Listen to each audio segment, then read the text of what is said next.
Do I have this click thing somewhere? Ah, yeah. Yeah, hello. Pleasure to be here.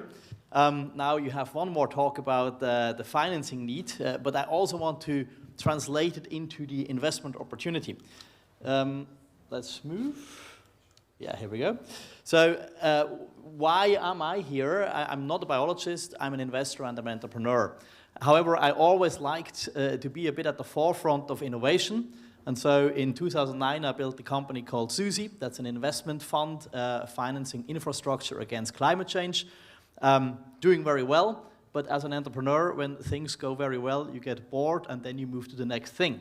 So in 2016, I built another company called Crypto Finance Group, as the name says, blockchain-based. We were very lucky. We founded it in the time when, for the first time, Bitcoin really went up through the roof, and we sold it again 2 months before the all-time high to Deutsche Börse. So this was lucky punch, yeah. And then in 2020, I had time at hand and finally got interested in this topic of longevity. I have heard of maybe 2016 the first time, and I got fascinated and I wanted to build something. I should also mention that I have been investing in startups since 2013. I also have the honor to be at Höhle der Löwen. This is Shark Tank Switzerland, so to say. So I do this as a kind of a hobby. I love to work together with entrepreneurs and build startups together with them. Now, longevity. I came to it, like many of you, via the hallmarks of aging. I read about it, I got fascinated, and I thought, wow, game-changing. For the first time, we can do something against aging. At the same time, I thought, this is going to be the biggest market ever. Because if you think about it, who wants to be old and sick if you can stay young and healthy? And what UBS, the Swiss bank, has done, they asked their high net worth customers about how much of your total wealth, including everything you have, you would be willing to invest or to give away for an additional 10 years of healthy life. Of course, they asked people older than 60. For those, it was probably very relevant. And what they found is that the really rich ones, so those who have 50 million or more, they're willing to give away half of their money, of the total wealth, for an additional 10 years of good health. And that makes a lot of sense, because if you sit on your super yacht, but you cannot move and you don't see and hear because you're old, it's no fun. So maybe half the size of the yacht would be enough. Yeah? And this tells us it's a very, very big investment opportunity. So back to 2020. Lockdown happened. Yeah? What can you do? You couldn't travel, but the good thing was I could do calls. And so what I started to do, not being a biologist, as I said, I was reading papers, I understood certain things not, and I started to call up professors and researchers, some of them present at the conference here as well. And I asked questions. And the more questions I asked, the more I thought, this is much bigger than I would have thought. And what I also came up with, this is not only biotech. This starts much earlier, yeah? And the first thing I did before we built Maximon, and I will explain what Maximon is doing, I tried to put those different topics I have heard about and I was reading about into this graphic here. And I said, well, there is a biotech exposure, which makes things more complicated for me, yeah, and probably more costly as well. And then on the other side, you have age of target group. And what I came up with was a distinction between longevity promotion mechanisms and longevity consumption aspects. Yeah? Longevity promotion, I mean, what can we, you, I, everybody in here do today in order to increase the health span? And this starts, of course, with the right diet, enough sleep, sports, and then goes over to, you know, supplements, stem cells maybe, microbiome, genetical interventions even, and so on. So this was the one side.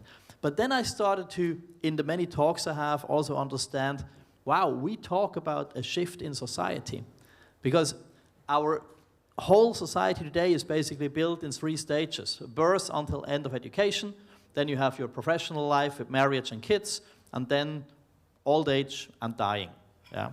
And what we have now is suddenly a new stage in between, which is when you're 60, you have another 20, 25 years of good life ahead, and this number is increasing. And we are not catering to that yet. So we have now a fast-growing society. We have heard before about the silver tsunami coming up, And we don't really know what to do with those people. And that's why on the right side, we talk about longevity consumption. What do we do when we are old yet healthy and active? And there we talk about topics, we need purpose for those people. Maybe we need new forms of co-living, that you don't want to be alone in your big house. We talk about lifelong learning.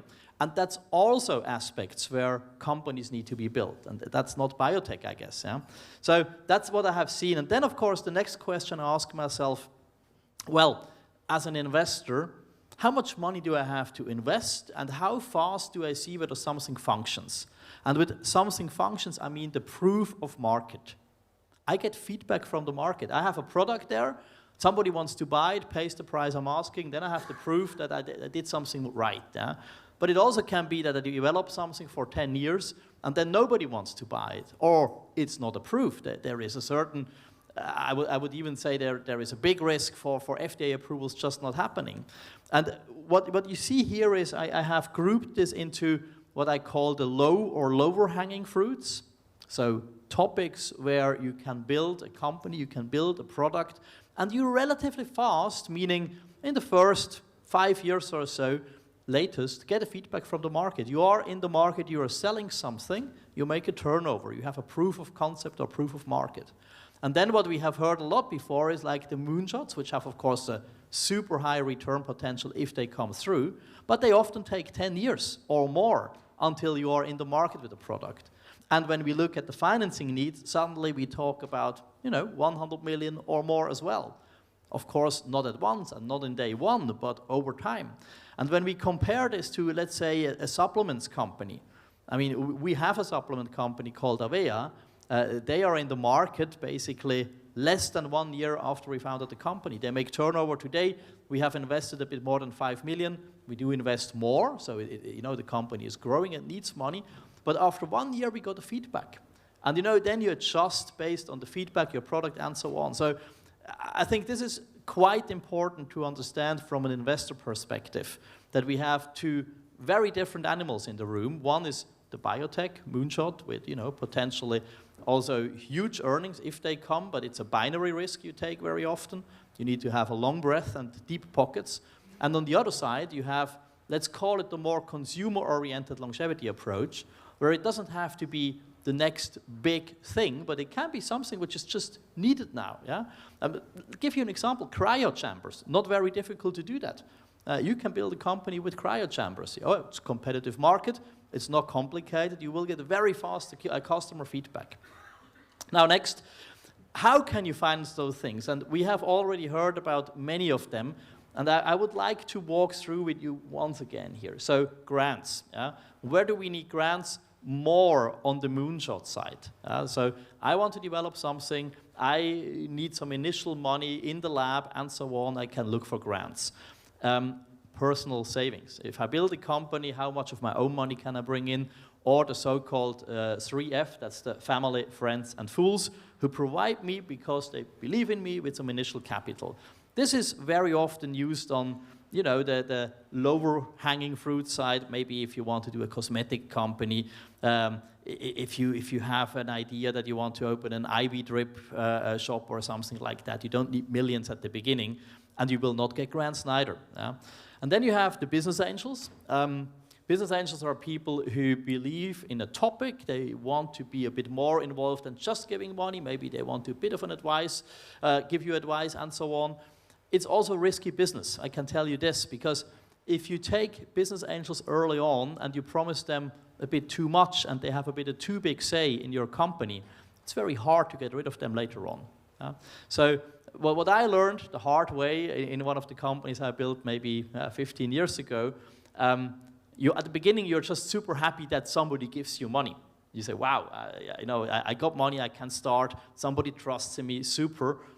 Make sure that this person or persons understand the market you're in. If they don't, they might be a roadblock in the development later on. So there you have to distinguish between smart money and dumb money, and this is something which is to be looked at very carefully when you talk about business angels and seed money. Crowd financing, we have just heard before from VitaDAO. VitaDAO is one way of crowd. There is also classic crowd. This is right now becoming much more relevant. Why? It's super difficult to raise money right now. There is clearly a venture capital shortage right now, seed shortage, people holding back. It's relatively difficult to raise money. I mean, I have to tell you that if you're building your company right now, be prepared that the money is not just flowing in, even though you might have a great idea and you might have a good team. And the crowd is, in that way, probably more wisdomful because crowdfunding is still possible. People who understand your product are willing to give you something. Again, very difficult to do crowd financing if you go on the moonshot side. That's probably where VitaDAO really has a unique positioning. It's much easier if you have a product which is available to consumers, and they say, oh, I really like that product, and I'm willing to invest also a little bit because I want to bring that forward. Yeah. Then you have the sweat equity incubation. That's also something we at Maximon are doing, meaning you not necessarily only give money, but you really work with the company, with the founders. You become a co-founder, you open the doors, you make sure that the back office functions, you know, from IT to HR to legal, office space, and so on. And you get shares, you get paid in shares. Yeah? This also can be done with marketing. So if you have, again, a product which is going to consumers, you can make a deal with a media company. And the media company tells you, okay, you know what, we will make all the commercials for you for free, but we take equity, so it's not really free then. Yeah. Then, of course, later on, you come to venture capital, and venture capital is normally not really seed. Venture capital is you're up and running, you have something to show, and you need amounts of 5 million upwards, and then you go to Series A, B, and C. Here in Europe, we often make a mistake that we call something a Series A too early on. 2 million fundraising is not a Series A in an international comparison. And why is this dangerous? Because if you really want to build something big and go global, you need significant amounts to go to all those markets, basically. And that's why I would say, you know, try to raise seed money and find the grants and whatever until you're really ready to tank significant amounts, maybe 10 million or more, and then you call this a Series A, because it puts you, let's say, in a position to be competitive in the growth phase of your startup on an international level. Strategic investors. So it might also be that for your company, you do not necessarily need money just to go forward, but you find a partner who says, look, I can really help you develop whatever product you're having, and I'm financing this as well. Mind you, if you take on board such an investor, you have one problem. And this problem is you already know to whom you will sell your company when you will sell it. It will be very difficult if you have, I make an example, Coca-Cola in as a strategic investor that you sell to Pepsi later on. It will not happen. And so that's also something you need to have in mind when you go with the strategic investors. Later on, of course, you can do initial public offering, so go to a listing. That's much later. In the past, we had the SPACs. SPACs were basically already listed companies where money was raised in, and they were acquiring your company in turn. This was a fantastic business with high valuations, and it was possible to do so probably until the end of 2020. And afterwards, that market collapsed, and a lot of money also had to be paid back. And now I think, at least for the next 2 years, it's probably not a route to do. And then the easiest one, and the best one, is if you finance the growth with sales. So if you find a way how to already sell a product, and you can invest whatever you make into growth, this makes all the above much easier. Much easier to raise additional capital if you can show to the investor that you already make some money. Now, what is Maximon doing? And Maximon is a company builder. So we go in very, very early, basically a bit similar to what we heard from Apollo, just not with the biotech approach. We are on the non-biotech side. And what we do is basically, after a validation of 6 months normally, together with an entrepreneur in residence, who very often is a scientist, we build a company. What does that mean? Building a company, as I just mentioned, is not only the capital. We do provide capital, significant, up to 10 million. So that is considered seed. So we provide double-digit or up to double-digit until the Series A. More importantly, we really become your co-founders. So if you are there on day one and you say, I'm the head of product, I know I'm the innovator, but I also need somebody who can do production, distribution, and then I need somebody who can do marketing and sales. where do you find those people? Very difficult to get a good team together on day one. Compromises are very often made because there is pressure. Investors might even say, hey, I want to see your team. I don't invest before you have a team. And then you find, a marketing guy and you find a COO person and you tell them, hey, let's do this quickly together. And to the outside you say, it's a great team, it's fantastic. It might not be because you didn't have time to really find out. So what we say is, you know what, if we have you as our founder, we become your co-founder temporarily. I might be your head of marketing. And then we have Elizabeth, who here in the audience, she might become your head of science until we have found one. And then we have Caroline, who might be your chief production officer. And this might last for 12 months, maybe less, maybe a bit more, until we find the perfect co-founders for you. And this leads to one very nice situation, meaning we do not lose time, so we go into the market as fast as we can. And on the other side, we don't make a compromise on the team quality. And believe me, from all the investments I have done, I can tell you the team is more important than the idea. So never compromise on the team. As I mentioned, we keep your back free. We take care of all the back office stuff, which in the first year of building a company sometimes is really taking too much time away. We take care of that. Day-to-day curation. We also have employees working with us and working for you, so filling the gaps. And all of this leads to one thing: you can go very fast forward, you get feedback from the market very fast. And for the investors who invest with us, we also have a fund. It means they know pretty fast whether our businesses work or not. So it's not a black box, you get a very fast feedback, and then you can put more money on the winners. Now, that means we have now taken the liberty to rearrange it a little bit and say, yes, biotech exposure to a certain extent we accept, but we don't want to go into the development of a molecule to FDA approval. That's for us too binary risk and too long term. So we look a bit at the shovels to the gold rush topics, of course, lab capacity, the data platform, such as Biolytica, by the way, also one of our portfolio companies. That's how we look at the whole thing. Right now, this is very actual. We look very carefully at the menopause topic. We believe the competition is not very high. The market is fast growing, and it's 50% of human society, basically. And so that's a bit the radar we put up before we decide what company we build next. I mentioned Biolytica, great company. Rob here can tell you much more.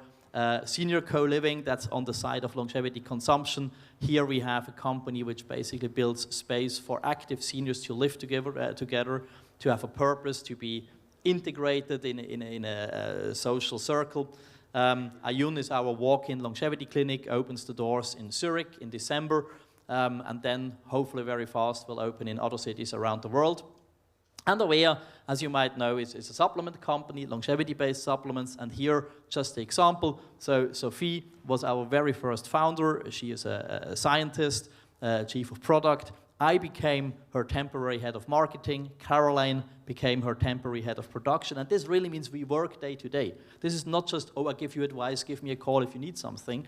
This is an operational role we take. And in my case, it was for 9 months until I got replaced with Teresa. And Teresa became the co-founder of Sophie. And then Pascal replaced Caroline and also became a co-founder. And the result, you see, this company is now a bit more than 2 years old. We have 6 products in the market. One of them patent pending, the collagen activator. They have now a monthly turnover of more than 400K per month for a company which is 2 years old. This is really good. I believe they will reach the 5 million annual turnover by the end of this year. They have very good margin and everything. So yeah, clearly a success. And we can go with them to a Series A next year. I should mention that we also organized a Longevity Investor Conference. You see here Nir and Aubrey and Sophie. They were there last year and hopefully come again. It's in Gstaad at the end of September. And we do have the maximum longevity prize for translational research in longevity. So that means basically we are always on the lookout for people who say, hey, we have something great which can be translated into a product fast to market. So that's us. Thank you very much. And I look forward to the rest of the conference. Thanks so much, Tobias. And nominally, you have 18 seconds for questions. I think we can probably fit one question in, if there is one. Do I see any hands up? All right. 18 seconds was not enough to think of a question, but you can right. come to me afterwards. Thanks so much, Tobias. And I will indeed be in Gstaad at the end of September. I'm really looking forward to it. It was one of the most fantastic conferences of recent years. It's, I gather, already oversubscribed because it's got such a great reputation. So now we're going to, as I mentioned earlier, have a panel. We are, of course, running a little bit late, but we've done pretty well in catching up. So I would like to ask Fiona Miller to come up and her stuff. And we will have, I believe, all the speakers from the past couple of hours and also my wife, who is in the investment side of the movement.